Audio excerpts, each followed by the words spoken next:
In this bulletin, new restrictions imposed in New South Wales as a Sydney cluster grows to 31.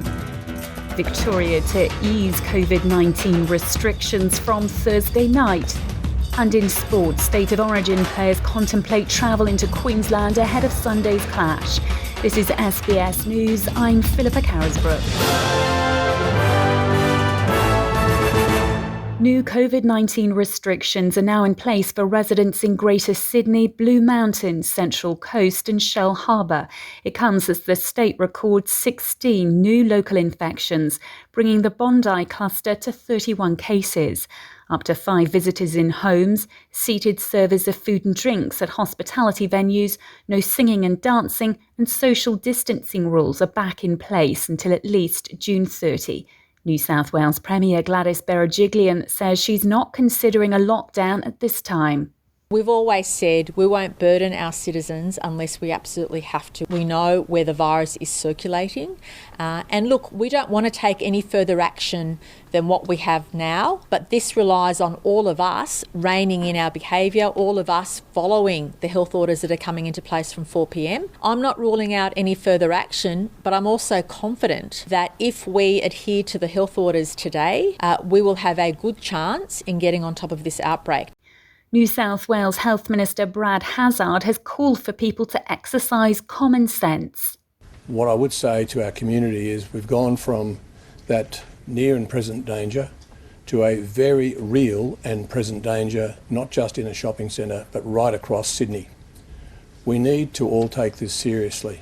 There should be no reluctance to wear masks. This is no time for game playing. It's no time for stupidity.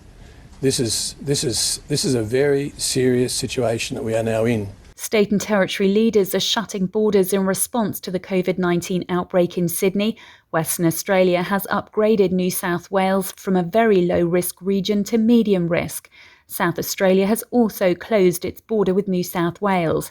People currently travelling to South Australia from New South Wales or who've been in that state in the last 14 days will not be permitted to enter South Australia. The hard border excludes a 100-kilometre buffer zone for cross-border communities along the SA-New South Wales border. The Queensland government has declared 7 local government areas in Sydney a hotspot and told residents from those places not to travel to the state. Tasmania has adopted a similar approach, labelling the same 7 LGAs as hotspots. The Victorian state government has announced there'll be a further easing of COVID restrictions from Thursday night.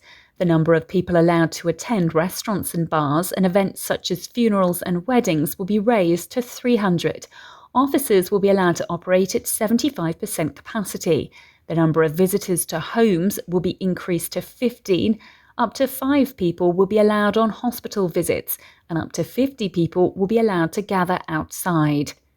New research has revealed that Australia isn't closing the gap on Indigenous disadvantage. The Productivity Commission says current trends show the gap in life expectancy won't be closed within a generation. Death from suicide has surged in the past decade, showing no shift towards any significant and sustained reduction. The Aboriginal youth suicide rate is 4 times that of other young people nationwide. In sport, some NRL staff, players' families, fans and media face missing State of Origin 2 in Brisbane, with travel restrictions imposed by the New South Wales government on certain parts of Sydney. The second game is scheduled for Sunday.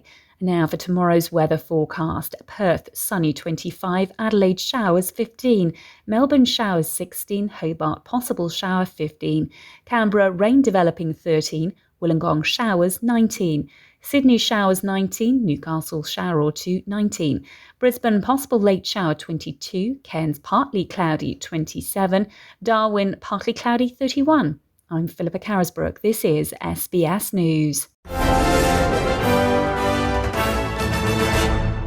There's a new go-to website for Mandarin and Cantonese speakers in Australia. Keeping you up to date with the latest Australian and international news and community stories in your language. Featuring articles, videos and podcasts. From the headlines to health advice, comfort food to local travel tips. Read, watch or listen anytime, anywhere. And discover stories worth sharing at sbs.com.au/Chinese.